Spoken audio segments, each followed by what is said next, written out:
My parents disowned me because I was not a boy. A decade later, at my cousin's wedding, they wanted me to fund IT. My response left everyone in tears.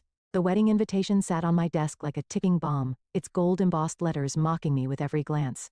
I hadn't stepped foot in my hometown for 10 years, and now my cousin wanted me to be her maid of honor. The irony wasn't lost on me. The forgotten daughter, suddenly important enough to stand beside the bride. I'm June, and the last time I saw my parents, they made it crystal clear that a daughter wasn't what they had planned for their legacy. If only you were born a boy, my mother would say, shaking her head while serving dinner to my father first. Always first. My phone buzzed. Chelsea's name flashed across the screen. June. Did you get the invitation? Her excitement crackled through the speaker. Yeah, just looking at it now. I traced the edges of the envelope with my finger. Are you sure about this? Your parents might not stop right there, she cut in. It's my wedding, and you're the only person I want standing next to me. Besides, Francisco adores you. He says you're the kind of woman who makes things happen. I smiled despite myself. My tech company had just closed its biggest deal yet, and the industry magazines were starting to take notice. That's sweet of him. But, Chelsea, you know how things are with they ask about you, you know, she said softly. Your parents. They see your name in the business sections. Mom says Aunt Eleanor keeps every article. My throat tightened, funny way of showing it. 10 years of silence, and they're collecting articles like proud parents. There's something else. Chelsea hesitated. They want to talk to you at the wedding. Your mom specifically asked if you'd be there. The familiar anger bubbled up, but I pushed it down. Did she say what about? No. But June, things change. People change. I glanced at my laptop screen where a draft of our company's latest financial report waited for my review. The numbers were good, better than good. We'd grown exponentially in the past 2 years. Listen, Chelsea, I need to think about this. The wedding's in 3 weeks. Please say yes. My office door opened, and Rhett walked in, carrying 2 coffee cups. He raised an eyebrow at my expression. I'll call you back, I told Chelsea, hanging up. Wedding drama? Rhett placed a cup on my desk. You look like you've seen a ghost. Worse. My parents want to talk. He sat down, leaning forward. The same parents who told you that investing in your education was a waste because you just end up someone's wife? The very same. I took a sip of coffee. Chelsea says they've changed. People don't change that much, June. They just get better at hiding who they are. He paused. Unless they need something. A new message popped up on my phone from Lisa, my childhood friend. Just heard you might come back for the wedding. Your mom was at the grocery store telling everyone how proud she is of her successful daughter. Something's up. I showed Rhett the message. He let out a low whistle. Suddenly proud, right when your company's making headlines? My thoughts exactly. I stood up and walked to the window, looking out at the city skyline I'd grown to love. You know what the worst part is? A tiny piece of me still wants their approval. Pathetic. Right? Human, Rhett corrected. But don't let it cloud your judgment. You built all this, he gestured around the office, without them. While they were busy wishing for a son, you were becoming someone their imaginary heir could never match. My phone buzzed again. Another message from Chelsea. There's something else you should know. It's important. Can we talk? I showed Rhett the message. Go to the wedding, he said firmly. Whatever they want, whatever game they're playing, face it head on. You're not that scared teenager anymore. I picked up the invitation again, running my fingers over my name. June Spencer, not June Simmons. I changed my last name the day I left home, choosing my grandmother's maiden name, the only person in my family who had believed in me. You're right, I told Rhett. I'll go, but not for them. I pulled out my phone to text Chelsea. I'm in. But first, tell me everything. Half a response came immediately. Not over text? Can I come by your office tomorrow? There's a lot you need to know before you face them. I looked at Rhett, who was watching me with concern. Whatever they're planning, I said, they're about to learn that the daughter they didn't want grew up to be exactly who she needed to be. That's my girl. Rhett grinned. Now shall we review that financial report? Something tells me you're going to want those numbers fresh in your mind. I nodded, already wondering what Chelsea needed to tell me, and why my parents had suddenly decided their daughter was worth acknowledging. Whatever it was, I had a feeling this wedding was going to be about much more than just saying I do. Chelsea's revelation hit me like a bucket of ice water. They're losing everything, June. The family business, the house, all of it. Dad says Uncle Norman made some bad investments, and now they're desperate. We sat in my office, the city lights twinkling behind us as evening settled in. Chelsea clutched her coffee cup, her engagement ring catching the light. So that's why they suddenly remember they have a daughter, I said, the pieces falling into place. How much? They need at least $500,000 to stay afloat. Chelsea wouldn't meet my eyes. Aunt Eleanor's been telling everyone how successful you are, how proud they are of their brilliant daughter.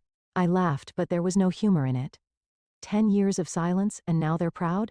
Because they need money? I know it's awful. Chelsea reached across the desk to squeeze my hand. I just thought you should know before the wedding. They're planning to approach you there. At your wedding? They'd really do that. They think you won't make a scene, public image and all that. She rolled her eyes. You know how they are. My phone buzzed. A text from Lisa. Just drove past your old house. For sale signs up.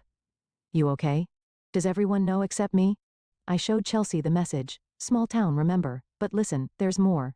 Francisco and I overheard them at the rehearsal dinner last night. They're telling people you offered to help, that you're coming home to save the family business. The anger I'd suppressed for years threatened to bubble over. They're already spending my money. June? Chelsea hesitated. What are you going to do? Before I could answer, Rhett burst into the office. You need to see this. He turned his tablet toward us, showing a local news website. There was my father standing in front of his failing business, quoted in an article about family enterprises facing challenges. We're fortunate that our daughter has agreed to step in, I read aloud. Family always comes together in times of need. My hand shook. They're painting themselves as proud parents whose successful daughter is rushing home to help. They're trying to back me into a corner. That's not all. Rhett scrolled down. They're hosting a welcome home dinner for you the night before the wedding. Already announced it in the society pages. Chelsea looked mortified. June, I'm so sorry. If I'd known they'd go this far, it's not your fault. I stood up, pacing the office. They're still playing the same games, just with higher stakes. What's your plan? Rhett asked, knowing that look in my eye. I stopped pacing. I'm going to that dinner and to the wedding, but not as the dutiful daughter they're expecting. June, Chelsea warned, whatever you're thinking. Don't worry, I assured her. I won't ruin your wedding, but I'm done letting them control the narrative. They want to use me for money? Fine. Let's see how they handle it when I use their precious public image against them. My phone rang. My mother's number. After 10 years, she was finally calling. Put it on speaker, Rhett suggested. I answered. Hello, Mother, June darling. Her voice was syrupy sweet. We're so excited about the dinner. Everyone's talking about it. Your father and I have missed you terribly. Have you? I kept my voice neutral. That's funny because I don't remember hearing from you for the past decade. A pause. The past is the past, dear. We're just so proud of what you've accomplished. A mother always knows her child's potential. I caught Rhett's eye. He was shaking his head in disbelief. Does she? I asked. I seem to remember you having very different opinions about my potential. June. Her voice hardened slightly. That's all water under the bridge. We have so much to discuss when you're home, such exciting opportunities for the family. I'm sure we do. I smiled, though she couldn't see it. I'm looking forward to it. After hanging up, I turned to Chelsea and Rhett. They want to play happy families? Perfect. I'll give them exactly what they want right up until I don't. June. Chelsea looked worried. What are you planning? Something that'll make them wish they'd never remembered they had a daughter.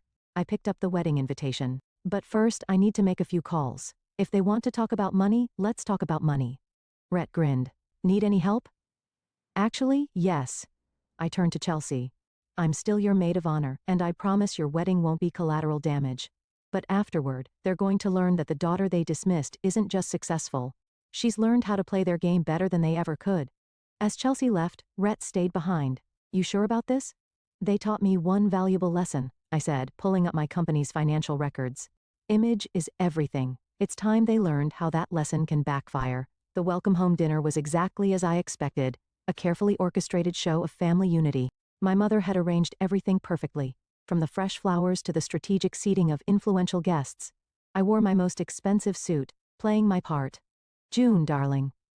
My mother air kissed my cheeks as I arrived. You look wonderful. Success clearly agrees with you, Mother, I smiled, matching her artificial warmth. You've outdone yourself with the arrangements. Well, we had to celebrate properly. She lowered her voice. Everyone who matters is here. I scanned the room. Local business owners, family friends, even a reporter from the local paper, all carefully selected witnesses to the prodigal daughter's return. My father approached, champagne in hand. There's my girl. I was just telling Richard about your company's impressive growth. Richard, a bank manager I remembered from childhood, nodded enthusiastically. Remarkable achievements, June. Your father's been sharing the numbers, has he? I raised an eyebrow. Interesting, considering I haven't shared those numbers with him. An awkward silence fell. My father laughed too loudly. Always the joker, this one. Lisa appeared at my side, squeezing my arm in silent support. June, let me grab you a drink.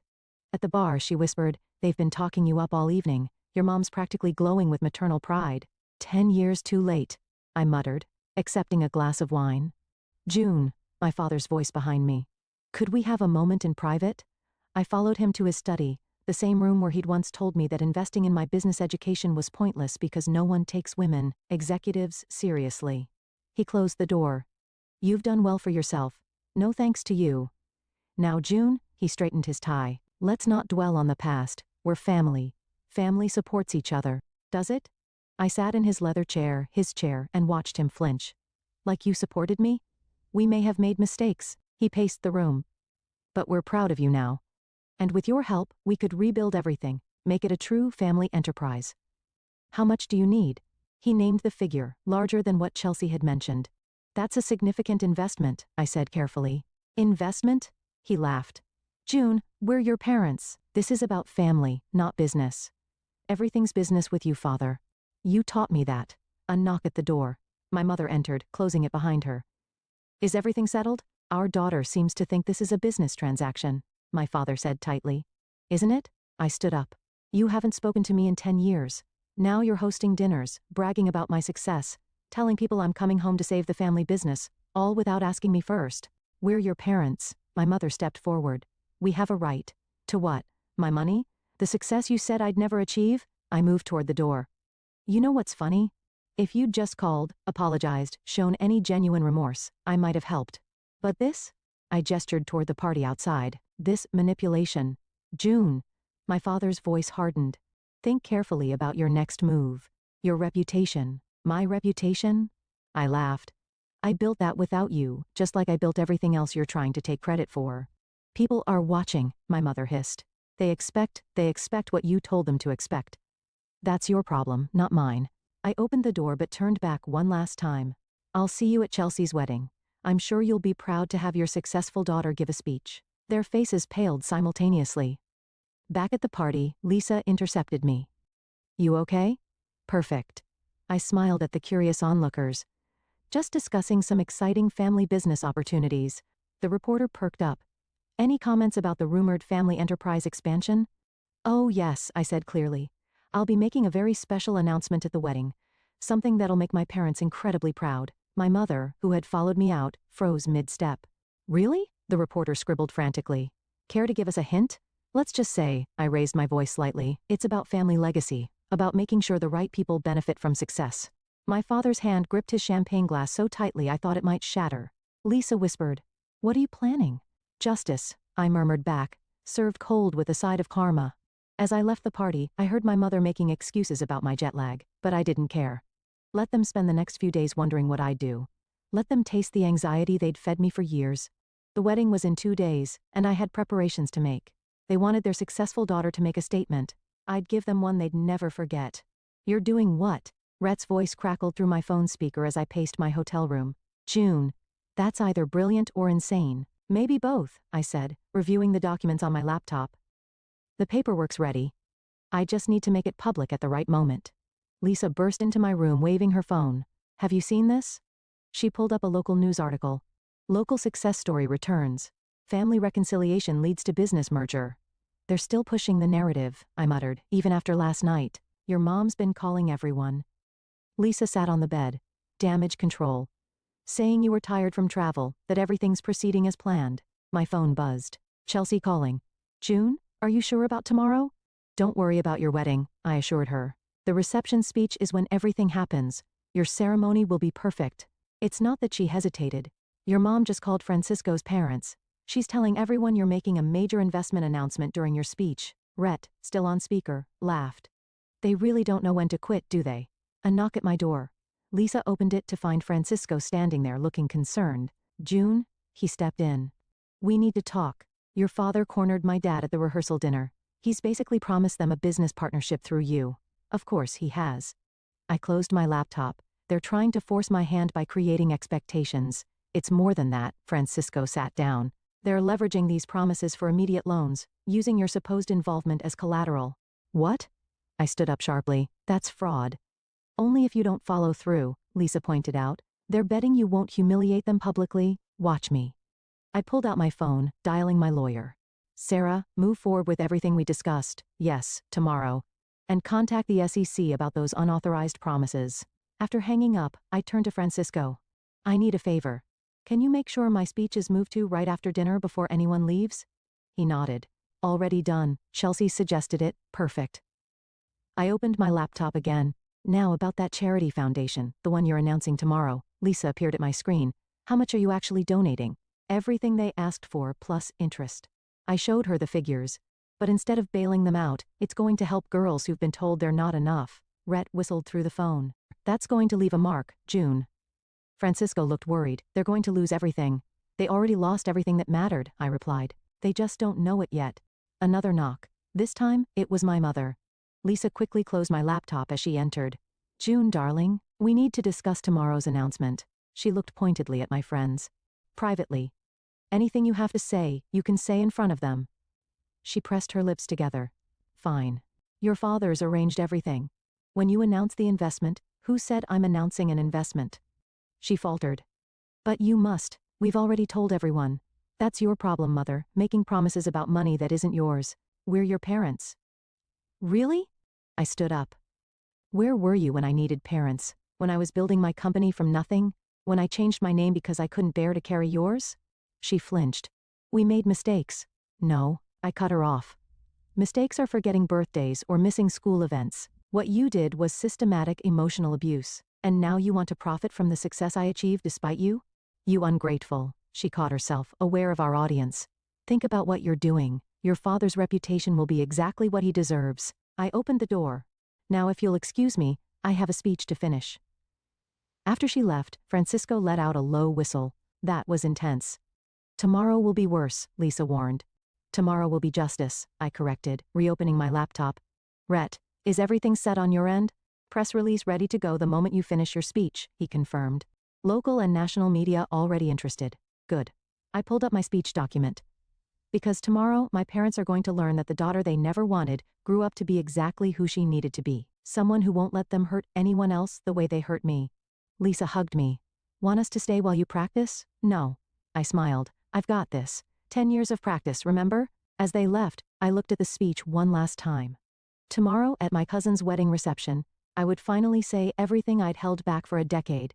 And I would do it in a way that would make it impossible for my parents to twist the narrative. They wanted their successful daughter to make a statement. They were about to get exactly what they asked for. Chelsea's wedding was beautiful. As maid of honor, I stood beside her watching her marry Francisco with genuine joy. My parents sat in the front row, practically glowing with anticipation of my upcoming announcement.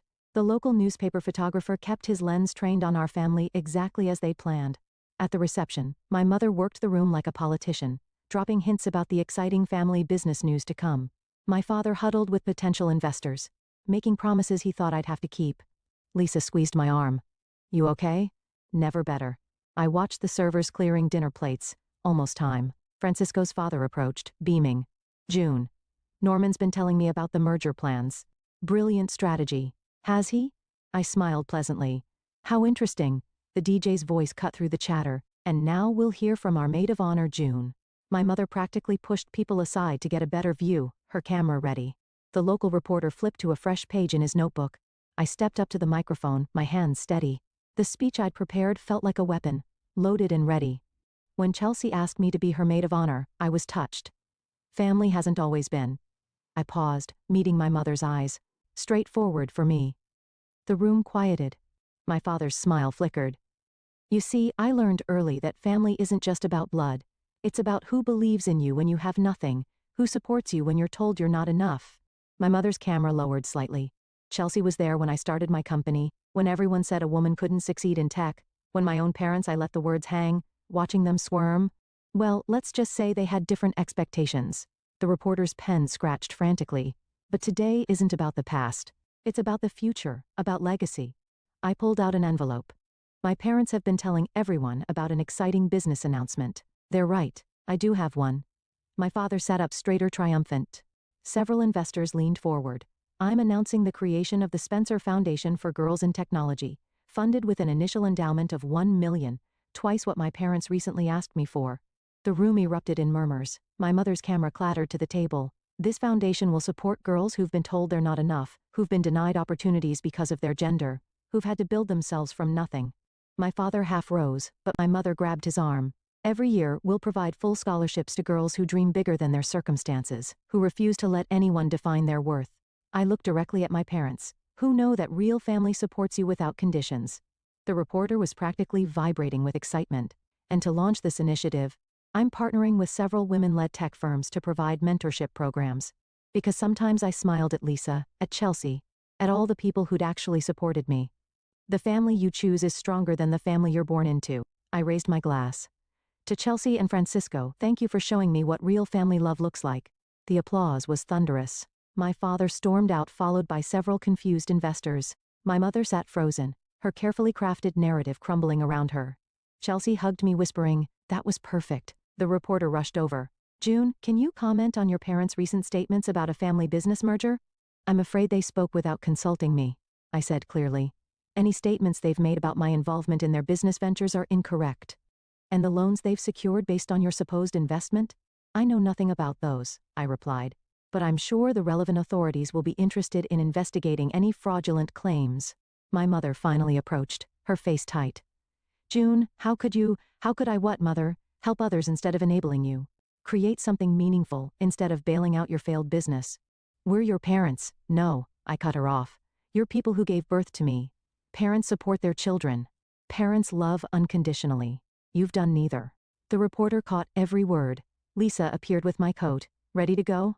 I nodded, then turned back to my mother. "The foundation's first scholarship will be awarded next month. You're welcome to attend the ceremony as guests, not parents. Maybe you'll learn something about what real family support looks like." As we left, I heard the buzz of conversations, saw the reporter already typing on his phone, noticed my mother's frozen smile as she tried to salvage what was left of her social standing. "You did it." Lisa grinned. "No," I corrected her, feeling lighter than I had in years.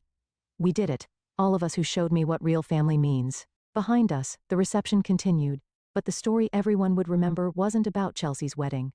It was about a daughter who turned her parents' manipulation into something powerful, something good. And that was the best revenge of all. The morning after the wedding, my phone wouldn't stop buzzing. The local paper's headline read, "Tech CEO announces $1 million foundation reveals family rift." My mother had called Times. "You've gone viral," Rhett announced, barging into my hotel room with coffee and his tablet. "National media's picking up the story. Daughter turns parents' manipulation into force for good." Lisa looked up from her phone. "Your mom's doing damage control on social media. Says it's all a misunderstanding. Is that why she's been calling non-stop?" I took a sip of coffee. "Or because the bank's probably already calling about those loans." My phone rang again. Francisco this time. "June, you need to come to the hotel restaurant now. What's wrong?" "Your father's here with his investors. It's getting ugly." I grabbed my jacket. Time to face the music. Lisa and Rhett followed me down. The scene in the restaurant was exactly what I'd expected. My father, red-faced, surrounded by angry men in suits. "There she is," he shouted as I entered. "Tell them this is all a misunderstanding." "What exactly should I tell them, father? That you lied about my involvement? That you secured loans using my name without permission?" One of the investors stepped forward. "Is it true you knew nothing about the merger plans?" "Not only did I not know, but I have documentation proving they acted without my consent." I pulled out my phone, showing emails from my lawyer. "I've already reported the unauthorized use of my name to the relevant authorities. You ungrateful little..." My father lunged forward, but Francisco blocked his path. "Think carefully about your next move," Francisco warned. "There are witnesses." My mother burst in, looking frantic. "June, please, we can fix this. Just tell everyone you've changed your mind." "Change my mind?" I laughed. "About what? The foundation that's already legally established? The press release that's gone viral? Or the fraud investigation that's probably starting right now?" "Fraud?" One of the investors paled. "Norman, you said this was a done deal." "It was supposed to be," my father sputtered. "She's our daughter. She's supposed to what?" I cut in. "Sacrifice my reputation to save yours. Clean up your mess. Be the son you always wanted." The restaurant had gone silent, everyone watching the drama unfold. "We gave you everything," my mother cried. "You gave me nothing but doubt and disappointment. Everything I have, I built myself. And now you want to take credit for it?" Another investor stood up. "I'm calling my lawyer. This is serious misrepresentation." "Wait," my father pleaded. "We can work something out." "Like you work something out with me?" I turned to the investors. "I suggest you all contact your legal representatives. I'm happy to provide documentation showing I never agreed to any of these deals." My mother grabbed my arm. "You're destroying your father's reputation." No, Mother, he did that himself. I'm just refusing to save it. Rhett stepped forward, tablet in hand. Should I send that second press release now? The one about the unauthorized loans? My father's face went from red to white. You wouldn't dare. Try me. I moved closer, lowering my voice. You taught me that image is everything, remember? Now you get to watch yours crumble, just like you tried to crumble mine. Miss Spencer, a new voice, a reporter who'd apparently been having breakfast. Would you care to comment on the situation? Actually, yes. I smiled, knowing this would be the final nail in their coffin. I'd like to announce that the Spencer Foundation's first initiative will focus specifically on helping young women whose families have tried to limit their potential. We'll be partnering with domestic abuse organizations to identify candidates. My mother's grip on my arm went slack. Domestic abuse? The reporter's eyebrows shot up. Are you suggesting? I'm suggesting that emotional and financial abuse are just as damaging as physical abuse, and that it's time we help people break free from toxic family dynamics. The investors were already leaving, phones pressed to their ears. My father looked shell-shocked, his carefully built world collapsing around him. You've ruined us, he whispered. No, I corrected him. You ruined yourselves. I just refuse to be your safety net. Lisa appeared at my side. Your car's ready. We should head to the airport. I turned to leave, then paused. The foundation's first ceremony is in a month. I meant what I said. You're welcome to attend as guests.